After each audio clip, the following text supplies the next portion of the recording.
إن الحمد لله نحمده ونستعينه ونستغفره ونستهديه ونعوذ بالله من شرور أنفسنا ومن سيئات أعمالنا. من يهده الله فلا مضل له ومن يضلل فلا هادي له، وأشهد أن لا إله إلا الله وحده لا شريك له، وأشهد أن محمدا عبده ورسوله. يا أيها الذين آمنوا اتقوا الله وقولوا قولا سديدا يصلح لكم أعمالكم ويغفر لكم ذنوبكم، ومن يطع الله ورسوله فقد فاز فوزا عظيما. أما بعد، خۆشەویستەکانم، باشترین کەلامی خوای تەعالایە کە لە قورئانی پیرۆزە ئەیفەرمێ و باشترین ڕێبازی محەممەد المستەفایە صلی الله عليه وسلم، و خراپترین ڕێگا و ڕێباز ئەو ڕێگا و ڕێبازانەیە کە پێچەوانەی ڕێبازی پێغەمبەرن صلی الله عليه وسلم، یان لە ڕێبازی پێغەمبەر لایان داوە، و هەر پێچەوانە بوونێک و هەر لادانێک لەو ڕێبازە مبارەکە نەکبەتی و بەدبەختی بۆ خاوەنەکانیان ئەهێنێ. خۆشەویستەکانم، هەر لە دنیا و هەروەها لە قیامەتیشە. میوانەکانی ماڵی خوا،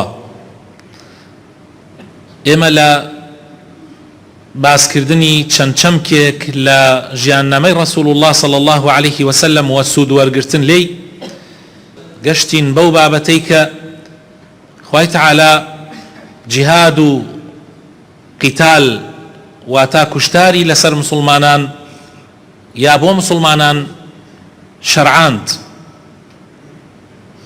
یعنی قیتال ئیزنی پێدرا، جیهاد و کوشتار ئیزنی پێدرا. ئەوەش لە پێش جەنگی بەدر خوای تەعالا ئیزنی پێدان. لە پێش جەنگی بەدر ئەو ئیزنە درا بە پێغەمبەر و بە مسلمانان، کەوا بوو 15 ساڵ تێپەڕ بوو بەسەر پێغەمبەرایەتی پێغەمبەرا صلی الله عليه وسلم.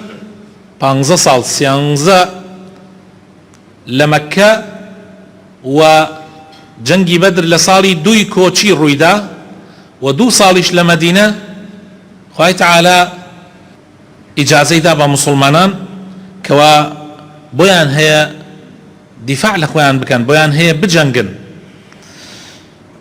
دیارە زۆرێک لە ئەحکامەکانی ئیسلام، زۆرێک لە تەشریعاتەکانی ئیسلام بە پلەبەندی ئەڕوا.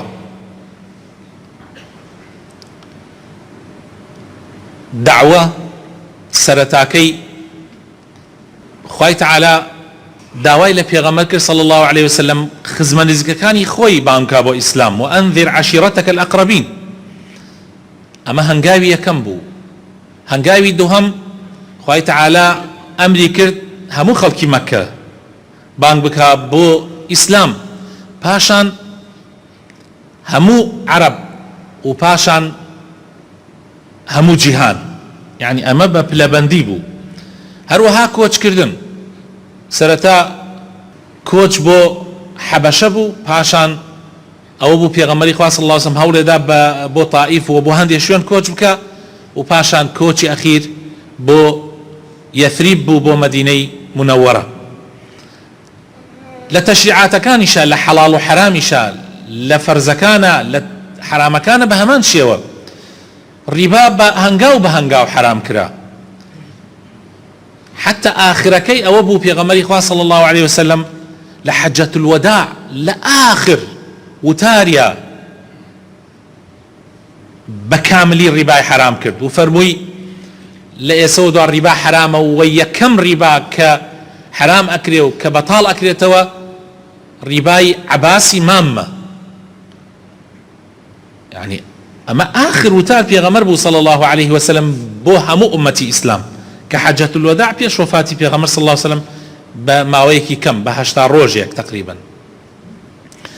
هەروەها عرق خواردن يعني عرق كحرام كرا لإسلاما بهنگاو حرام كرا اوش ديارة اگر بروي تماشاي شريعتي اسلام بكي تماشاي احكام كان بكي زوريك بوشي وازبوا هروها نوش سرتا حتى انها دعاء بوا باشان نوش بوا بوشي وازيك دو ركات بوا لسرتاوا دو ركات ايواران و دو ركات بيانيان باشان او بو امجاب بينش فرز دابزي لباش إسراء معراج باشان يعني لسرتاي شو نيوش تنها تنيابو يعني كسيك بو خوي نيوش بكا باشان خوي تعالى نيجي جماعتي فرز كرت و باشان نيجي جمعش فرز كرا بوشيوا بلا بندي ام بلا بنديه لقل طبيعتي انسانه اقنجيه عم بو فرزكان هم بو حرامكان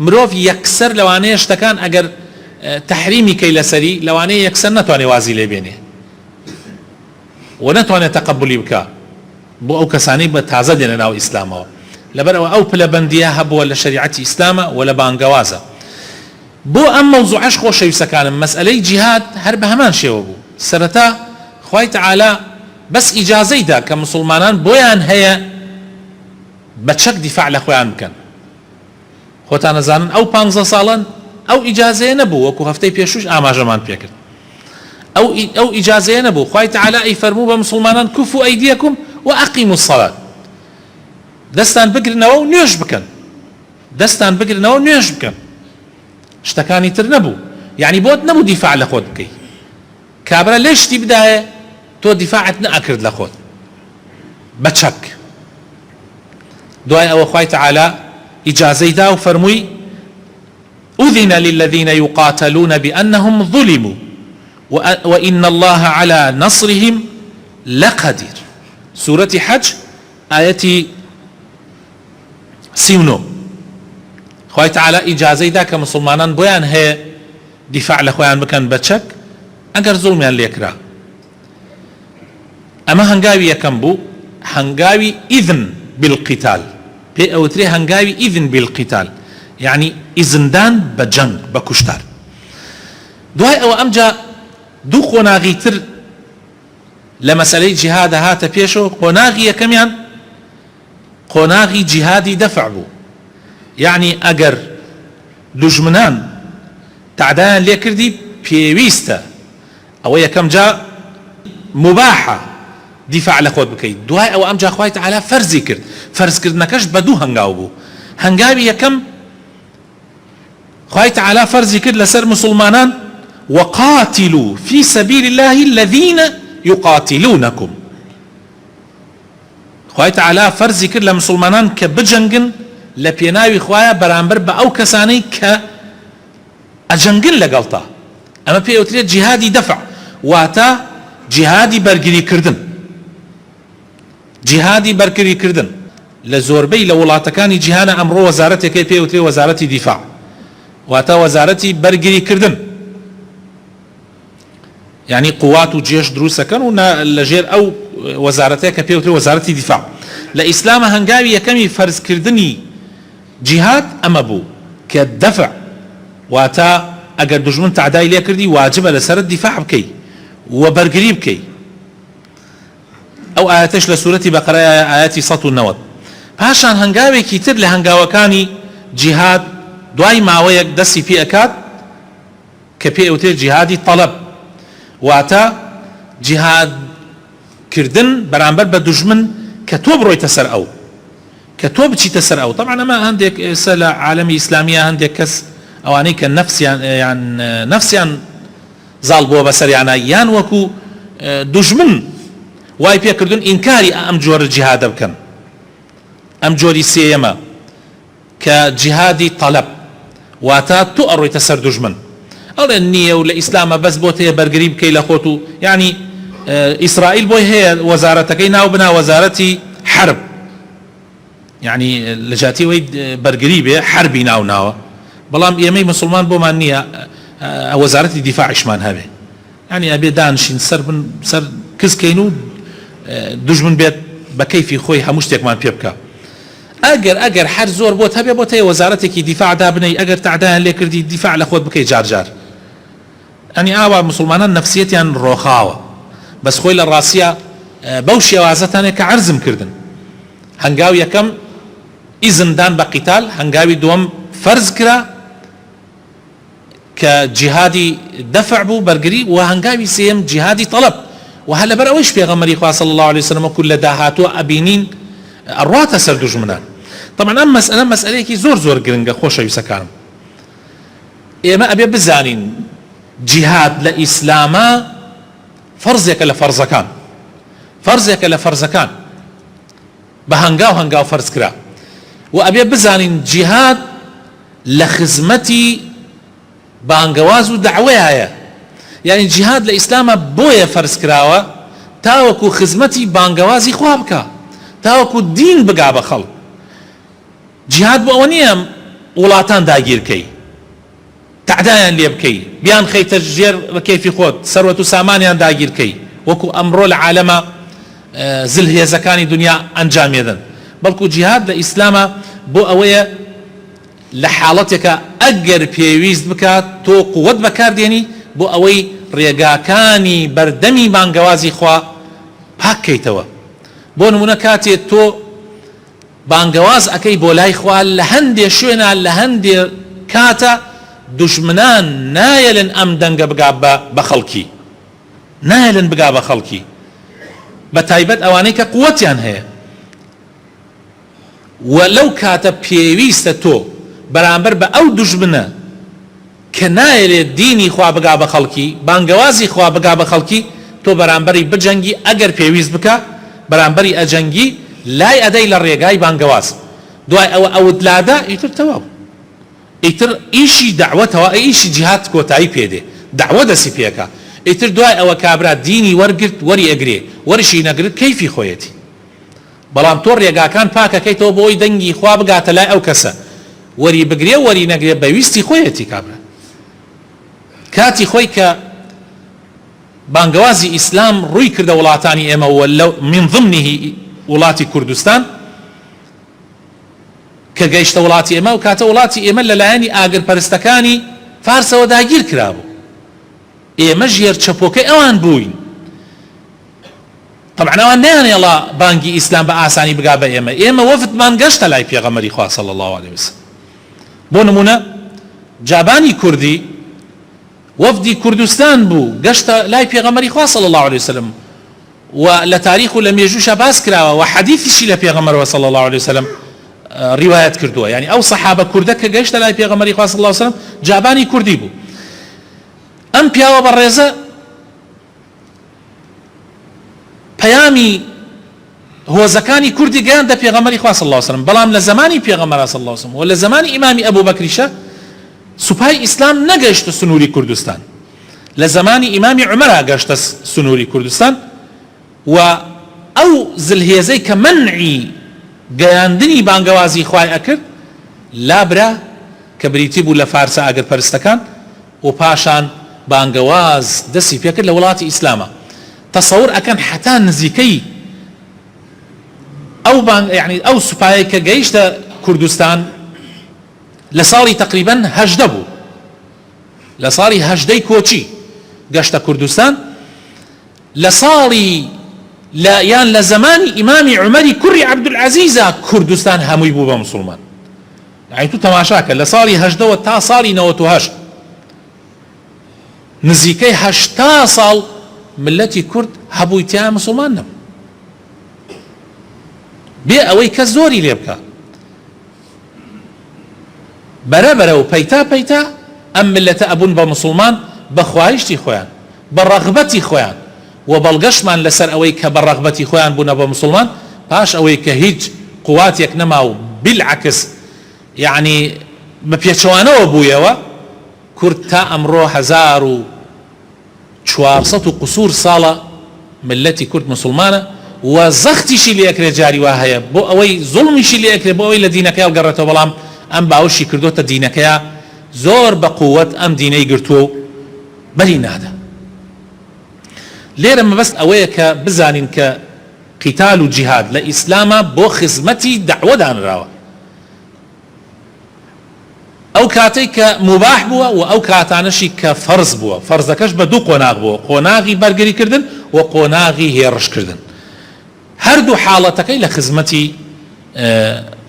دعوە و بانگەوازە بووە. ئەم مەسئلە مەسئلەیەکی گرنگە. ئەمجا خۆشەویستەکانم، جیهادکردن یان قیتالکردن هەر ناوێکی لێ ئەنەی بە کوردی خۆشمان یعنی جەنگ یان کوشتار خۆشەویست نییە لای ئینسان. طبیعەتی مرۆڤ حەز لە جەنگ ناکە، چونکە جەنگ ماڵوێرانی بە دوای خۆیان ئەهێنێ، جەنگ کوشتار بە دوای خۆیان ئەهێنێ، جەنگ زۆربەی قوربەسەری بە دوای خۆیان ئەهێنێ. لەبەر ئەوە ئینسان حەزی لێ ناکات و پێغەمبەری خوای صلی الله علیه وسلم حەزی لێ نەکردووە. و خوای تعالی لە قورئانە ئەفەرمێ كتب عليكم القتال وهو كره لكم. سورەتی بەقەرە ئاەتی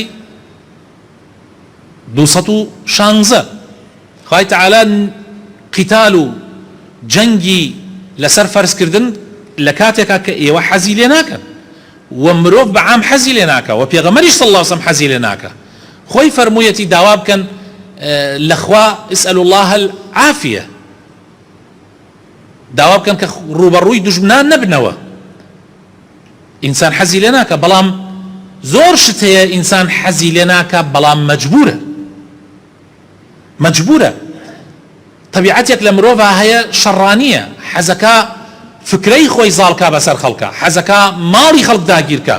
ئەوە لە مرۆڤایەتی هەیە، جا تۆش دیفاع نەکەی ماڵەکەت داگیرەکرێ، دین و عەقیدە دەکەوێتە خەتەریاتەوە. لەبەر ئەوە خۆشەویستەکانم، و نەوێت جەنگ و کوشتار خۆشەویست بێت لە دڵی پێغەمبەر صلی الله علیه وسلم یا لە دڵی ئەصحابەکانی پێغەمبەر صلی الله علیه وسلم یا لە دڵی ئیماندارانە. خۆشەویست نییە، بەڵام لەبەر ئەوەی جێبەجێکردنی فەرمانی خوایە، لەبەر ئەوەی تۆ لەبەر خاتری خوا ئەجەنگی، جاری وا هەیە ئەو کورها کە لە دڵتا هەیە ئەبێ بە خۆشەویستی بۆ ئەو فەرزە. وەکو بۆ نوێش، ئیسە نوێش پێنج فەرزە تۆ نوێش بکەی، هەروەها نوێژی جەماعەت و هەروەها نوێژی جمعە، و ئەمە یعنی لە ڕاستیە تۆ شەو سەعاتی سێی شەو، جاری وایە تۆ زۆر درەنگ خەوتووی، بەڵام سەعاتی سێی شەو یا سێ و دە دەقەی شەو تۆ هەڵئەسی خەوی یعنی شرین لە خۆت حرامەکەی، هەڵەسی دەست نوێژ ئەگری، ئەگەر لە شت گران بێ خۆت ئەشۆی و پاشان دێی بۆ مزگەوت. یعنی لە ڕاستی ئەمە شتێکی خۆش نییە وەک خۆشی. بەس تۆ لەبەر ئەوەی ئەمە جێبەجێکردنی فەرمانی خوایە لات ئەبێ بە شتێکی خۆشەویست، لەبەر ئەوەی تۆ ئەمە فەرمانی خوا جێبەجێکەی. تەماشاکەن دێ مسلمانەیە چونکە عەقیدە و عەقیدەی بۆ دروست نەبووە کە فەرمانەکانی خوا یا فەرمانەکانی پێغەمبەری خوا صلی الله علیه وسلم بە ئەو پەڕی خۆشەویستیەوە جێبەجێ بکە. لەبەرەوەی ئەبینی زۆر تەمەڵە لە نوێژەکانە و منافقەکان لەو جۆرانە بوون. و ئیذا قاموا إلى الصلاة قاموا كسالى، ئەوان تەمەڵ هەڵەسن، بەس من و تۆ ئەگەر هەڵەسین نوێژی بەیانی هەستەکەی تاوانێ گەورەمان کردو، زۆر بێتاقەتە بین، و ئەگەر هەڵسینیش بە ئەو پەڕی دڵخۆشیەوە هەڵەسین بۆ نوێژەکان. و پێغەمبەری خوا صلی الله علیه وسلم فەرمێت جعلت قرة عینی فی الصلاة، یعنی نوێژ بووەتە بیلبیلەی چاوەکانم. مسلمان وامان هەیە ئێستا لەم مەجلیسە دانیشتووە دەیەها ساڵە یەک نوێژی نەفەوتاوە و بە ئەو پەڕی خۆشیشەوە ئەیکا، مع العلم کە نوێژ قورسە. هەروەها ڕۆژی ڕەمەزان قورسە، هەروەها زەکات کە تۆ ئیسا لە ماڵەکەی خۆت پارەکەت دەرەکەی، بەشێ لە پارەکەت دەرەکەی ئەیبەخشی لە پێناوی خوایە و بە دڵخۆشیش ئەیبەخشی، و حەزەکەی مسلمانێکی فەقیر بدۆزیتەوە مستحق بێ و پێی بدەی. هەروەها حەج، کابرا ئەڕوا مانگێک ماڵ و مناڵی بەجێ ئەهێڵێ، پارەی خۆی سەرفەکە.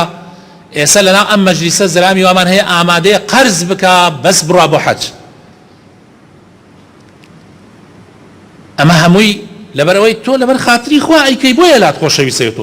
جیهادیش وایە خۆشەویستەکان، کە تۆ ئامادەی ماڵت لە پێناوی خوایە ببەخشی، هەمووی بفەوتێ، ئامادە ڕوحی خۆت بکەیتە قوربانی لە پێناوی خوا، لە پێناوی دینەکەی خوا، لە پێناوی عەقیدە و بیر و باوەڕ، لە پێناوی خاک و نیشتیمانت، کە چونکە ئەمە خوا ئەمری کردووە دیفاعی لێ بکەی. لە ڕاستیە ئەمە خۆش نییە، بەڵام لەبەر خاتری خوا، لەبەر خاتری جێبەجێکردنی فەرمانەکانی خوا ئەبێ بە خۆشەویستترین شتەکان لەلات. لەبەر ئەوە براینە ئەبێ ئێمە ئاوا تەماشای ئەم مەوزوعە بکەین. هلا بر أوي بيغمري خوا صلى الله عليه وسلم أفرمي حز أكم لوددت أن أقتل في سبيل الله بيم خوش لبيناي خوايا بكجرم باشان زينوب كاتو خواي تعالى جارێکی تر قوتم پێ بدا و هەم بڕۆم لە پێناوی خۆیان بجەنگم هەتا ئەکوژرێم پاشان جارێکی تر زیندوم کاتەوە و هەم بڕۆم لە پێناوی خۆیان بجەنگم تا ئەکوژرێم. ئەمە خۆشتێکی خۆش نییە، بەڵام لەبەر ئەوەی ئەمری خۆیان جێبەجێیەکەی زۆر خۆشە.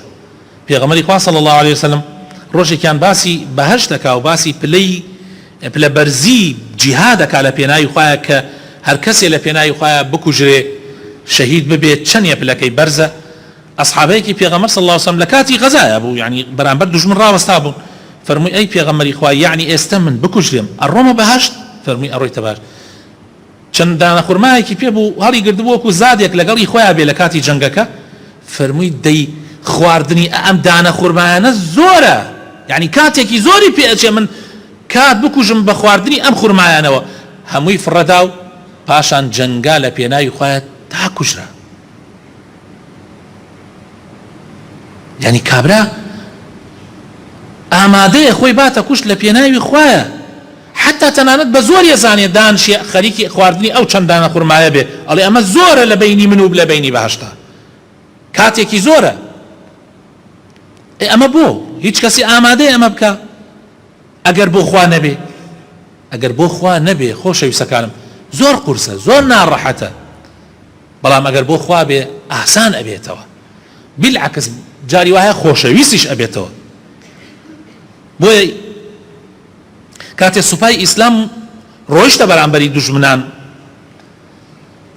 طبعا ئەوان زۆر بوون مسلمانان کەم بوون، خالدی کوڕی وەلید رضی الله عنه قیادەی ئەو سوپایەی ئەکرد بە دوژمنەکان وتی حەزەکەم بزانن جئتكم برجال يحبون الموت كما تحبون الحياة.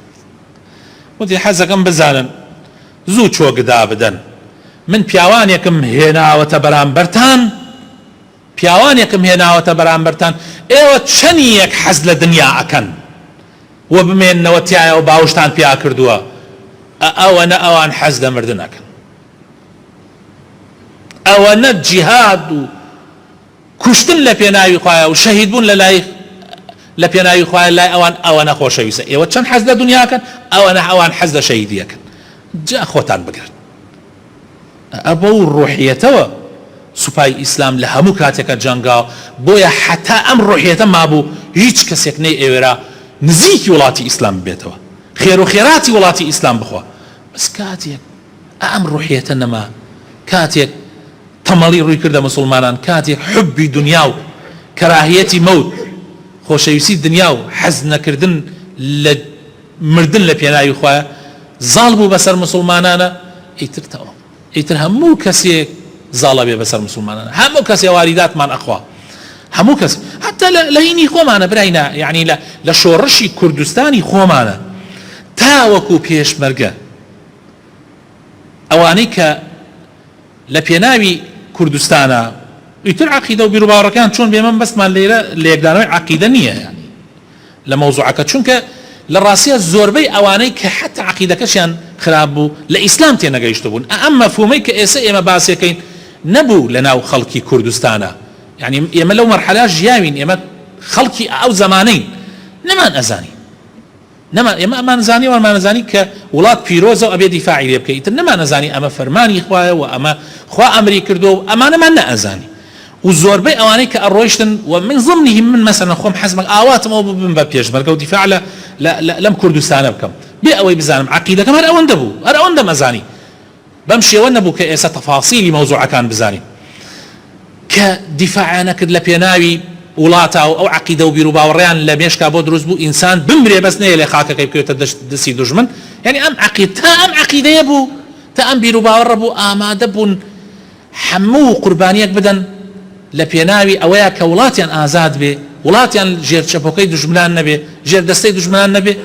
ئەو کاتە بەکەم ڕازی ئەبوون بە پێی پەتی بە جلوبەرگێکی هاکەڤاییەوە دڕاو پینەکراو بە مانگ و دوومان خۆیانیان نەئەشۆرد لە پێناوی ئەم وڵاتە و چەند پێشمەرگەیەک بەردەمی یەک سوپایەکی گەورەی ئەگرت، لیوایەکی ئەگرت، ئەلەم سەی خەلیلەی خۆمان من بیرم دێ ئەڵێ ئەم دەقەتانێ چەند پێشمەرگەیەک بەرامبەری لیواکەی بارقی گرتبوو کە ئێرانی هاورد بۆ چۆکە